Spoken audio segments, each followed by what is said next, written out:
Let's talk nedrig. Once again, I stake no claim, and this may not be the best way that other people find to fish it. It's just what works for me. I've had some excellent luck with it. It has its place, and it has its very specific place. Sometimes it works excellent.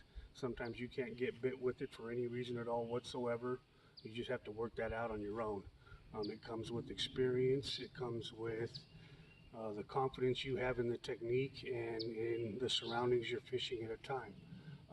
Basically, a Ned rig is just a very small, straight tail, 2.5 inch to 5 inch worm on a mushroom head. As far as the weight of the mushroom head, you want to go as light as you can and still effectively fish the bait. You want to be able to feel the bait as you're fishing it.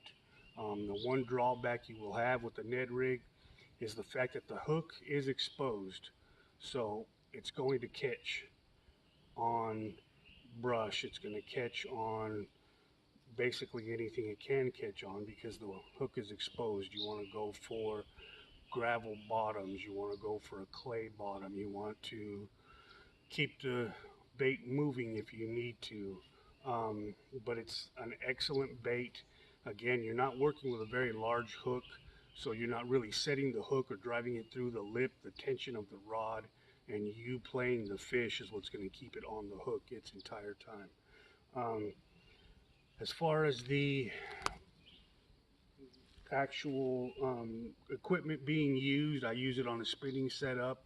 Again, an 8-strand braid, 20 to 30 pound, with a good 6 to 8 foot, 8-pound fluorocarbon leader, your Albright knot, and you're ready to go. You toss the bait out there and let it hit the bottom.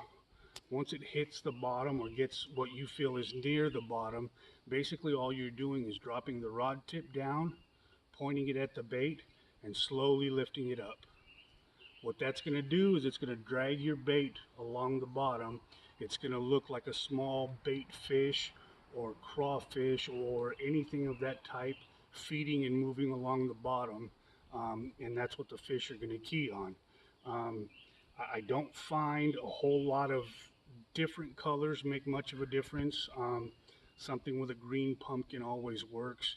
The Robo Worm Ned rig plastics are great.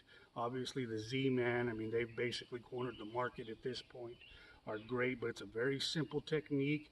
It's a very slow technique. Sometimes, again, watch your line. You may feel the bite, you may not. 9 times out of 10, what you'll find will happen is the fish will follow behind the bait and pick it up as it continues to swim towards you before it makes any kind of a turn where you'll actually feel the bait. So watch your line. Again, a good high vis braid is going to make a huge difference fishing this technique.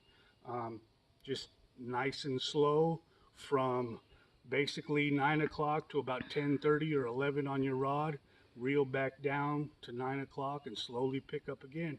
When you feel that bite, straight up to 12 o'clock, keep the tension on the rod and play your fish. That's about all there is to it. Nothing will give you any more experience catching fish using this technique or any others that I can feed you except time on the water.